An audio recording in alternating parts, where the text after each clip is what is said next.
السلام عليكم.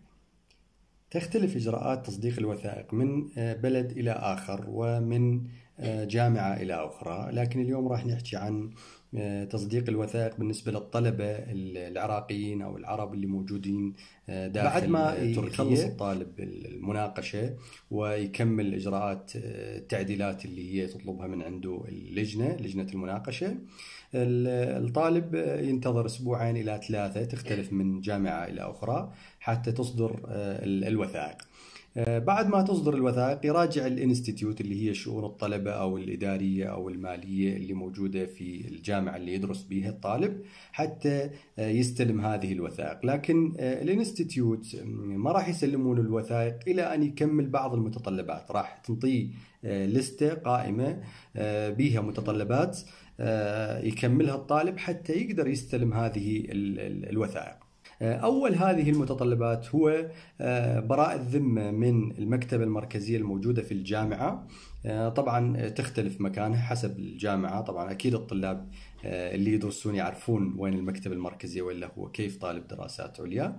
ومثلا جامعة أنقرة موجود في الكامبس أو موقع الجامعة اللي موجود في صحية في كلية التاريخ والجغرافيا واللغات. الإجراء الثاني أو المتطلب الثاني هو براءة الذمة من قسم الحسابات أو المالية في الجامعة، مثلا جامعة أنقرة في الطابق الثالث في الانستيتيوت، نفس البناية مال الانستيتيوت.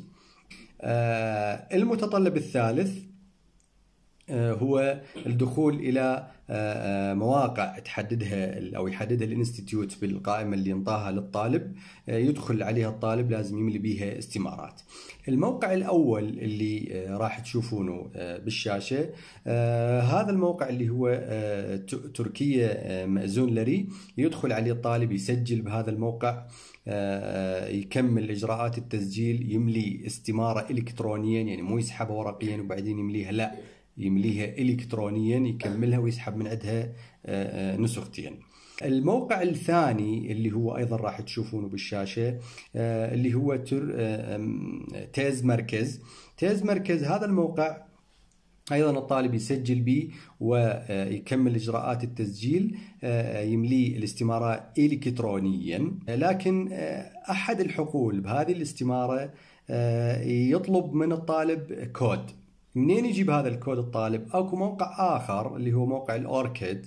هذا الموقع الاوركيد اللي هو موقع تحميل الرسائل والاطارح والابحاث، يعرفونه الاكاديميين والباحثين العفو. الطالب لازم يدخل يسجل بهذا الموقع، يكمل كل بياناته اللي هي بالنسبه له، يعني ينشئ حساب بهذا الموقع، يكمل بالحساب كل الحقول اللي هي تتعلق باسمه، اسم المشرف، والدرجه يعني الشهاده، و عنوان الأطروحة أو الرسالة، وملخص الأطروحة أيضا أعتقد يطلبونها من عنده. المهم بيانات في الموقع راح يشوفها الطالب، يمليها، ورا ما يكمل يقدر يحصل على هذا الكود اللي راح يخليه وين؟ يخليه في الحقل الخاص بموقع تيز مركز. طبعا كل هذه المواقع وكيفية ملء الاستمارات وكيفية التسجيل بهذه المواقع راح نخلي لكم روابطها تشرح كيفية التسجيل في هذه المواقع في الفيديوهات على اليوتيوب. راح نخليها في الفيديو اللي راح ينشر على اليوتيوب، مو هذا الفيديو اللي على التيك توك، يعني حتى اللي يحب يشوف التفاصيل يروح على اليوتيوب، يعني أقصد تفاصيل شلون يسجل بهذه المواقع وشلون يملي الاستمارات. بعد ما يكمل الطالب هذا، طبعا الموقع فاتنا نذكر انه موقع التيز مركز لازم الطالب يدخل عن طريق الاي دولت، يعني عنده حساب على الاي دولت. الاي دولت هي الحكومه الالكترونيه، الطالب يدخل عليها، ويعرفون الطلاب اللي موجودين داخل تركيا.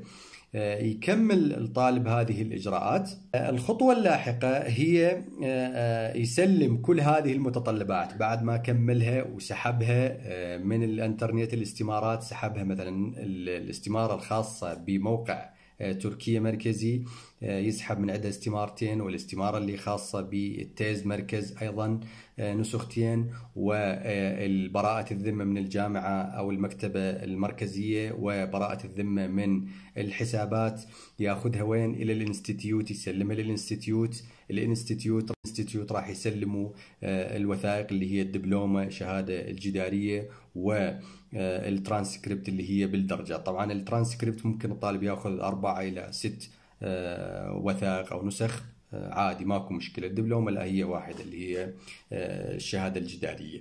من يستلمهن أكو دوائر أخرى لازم يراجعها حتى يكمل إجراءات المصادقة. الدائرة الأولى هي دائرة تابعة لوزارة التعليم العالي التركية. موقعها اللوكيشن راح نخليه بصندوق الوصف أيضا باليوتيوب.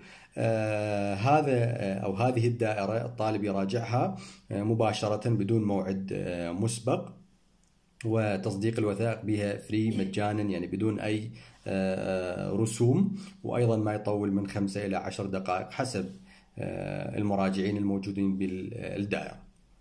الدائرة الثانية هي وزارة الخارجية التركية، أيضا راح نخلي لكم اللوكيشن بصندوق الوصف باليوتيوب. تصديق الوثائق بها كل نسخة 220 ليرة تركية. طبعا يجوز هذا المبلغ يتغير بمرور الزمن حسب سعر أو قيمة الليرة التركية، حتى ما يقولون وراء فترة يصير مثلا 300 400 أو يقل حسب يعني. بعد ما يكمل الطالب مراجعة وزارة الخارجية راح يروح إلى الملحقية الثقافية العراقية. بس قبل ما يروح للملحقية الثقافية العراقية لازم أيضا يدز لهم إيميل. بهذا الإيميل يدز لهم ملف PDF، ملف واحد يخلي به كل المستمسكات التالية. أول هذه المستمسكات هي استمارة صحة الصدور اللي هي يلقاها في موقع الملحقية الثقافية. يملي هذه الاستمارة ويخليها في نفس الملف، أقصد ملف PDF اللي راح يرسله عن طريق الإيميل للملحقية الثقافية، زائدا الجواز السفر، زائدا الوثائق اللي هي الدبلومة والترانسكريبت، زائدا مأذون بلقسي اللي هي استمارة يسحبها من الإي دولت.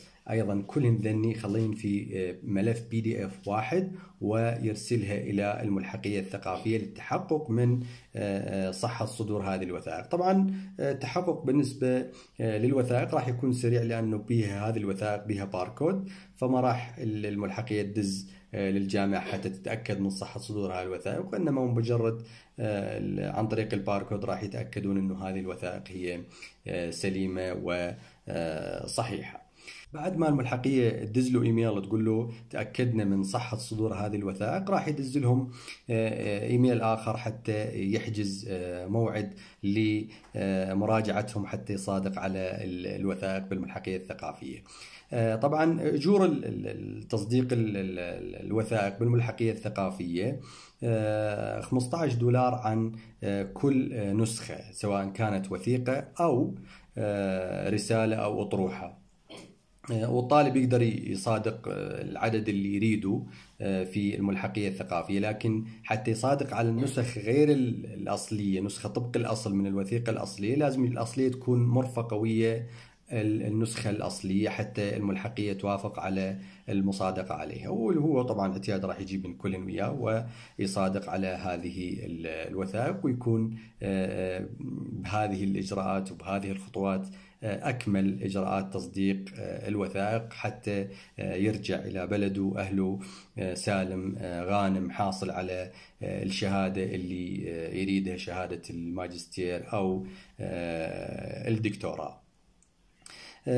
أخيرا وليس آخرا نحب نشكر الأخوة كل من أستاذ رائد الجميلي ديالة وأستاذ أحمد البدراني الموصل اللي زودونا بهذه المعلومات، لأنهم هم مشوا بهذه الإجراءات فزودوني بهذه المعلومات، وإلا أنا بعدني ما مكمل. بس حبيت أشاركها وياكم حتى يستفاد من عندها أكبر قدر من الناس ويسهل عليهم إجراءات تصديق الوثائق. بالتوفيق إن شاء الله. سلام.